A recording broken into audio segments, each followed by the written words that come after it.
Достар, Орал және Атырау қалаларын толықтай су басып кету қаупі бар. Бірақ көп адамдар түсінбей жатыр, су қайдан келе жатыр? Қай жақтан келген топан су? Мен түсіндіре кетейін, толықтай тыңдап шығыңыздар. Бұл су Ресейден келіп жатыр. Ресейде Гуглдан іздесеңіздер болады. Ириклинский водохранилище деген өте үлкен су қоймасы бар. Ол Ресейдегі ең алып су қоймаларына жатады. Оған 8 жыл бойы тоқтамай суды толтырған және жыл сайын толтырып отырады. Ириклинский водохранилищеден шыққан су Урал өзеніне келіп ағызады. Ол Орскқа келеді, Орстан Оренбургқа, Оренбургтан Оралға, Оралдан Атырауға және Атыраудан Каспийге келіп құяды. Яғни Каспий теңізін толтырып отқан өзендердің бірі ол Жайық. Енді жүйе былай ғой негізі.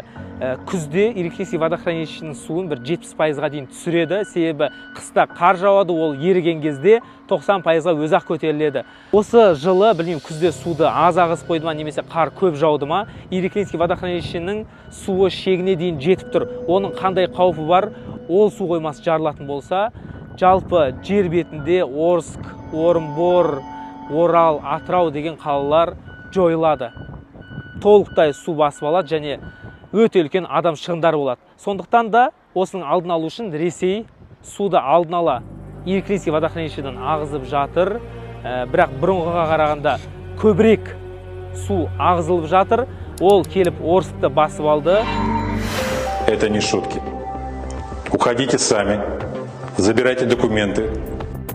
Срочно покинуть свои дома призывают жителей Кургана и Оренбурга. Уровень воды в реках стремительно растет, пик паводка еще впереди. Одан келіп Оренбургты басып алды, ол су Оралға келе жатыр.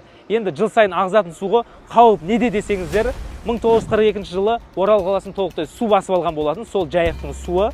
Ол кезде Оралға келген судың деңгейі 9 метр болған. Ал қазір бүгін таңертең Оренбургты басып алған судың деңгейі 11 метр 25 сантиметр. То есть 42 жылғы су тасқынынан да қауіп өте жоғары болып тұр. Сондықтан да бүкіл Қазақстан уайымдап, қала-қаладан, Алматыдан спецтехникалар жіберіп, бүкіл волонтерлар келіп, Орал, Атырау қаласында көмек беріп жатыр. Сондықтан да бауырлар, бейжай қарамаңыздар. Маяхата с краю менің үйіме су келмеді деп жатудың қажеті жоқ. Егер Оренбургтан келе жатқан су 2 күнде Орал қаласына келген кезде сіздерге минимум қауіпті айтайын. Минимум мына суреттерін шығарамын. Осы Жайық өзенінің бойында тұрған ауыл аймақтарды толықтай су басады. Егер сіз сол жерде тұрсаңыздар, срочно эвакуационный пунктқа барыңыздар.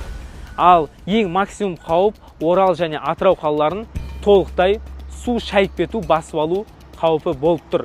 Құлсары қаласын 7 минутта толықтай су басып алды. Енді мұна Ириклинский водохранилищеден келе жатқан су басып алатын болса, одан да тез, одан да жылдам және одан да үлкен ущербпен келуі мүмкін. Сондықтан да бейжай қарамаңыздар. Алла сақтасын, дұғада болайық. Бұл видеоны жан-жаққа таратып қойыңыздар, репост жасаңыздар. Қандай қауіп келе жатқанын халық білсін.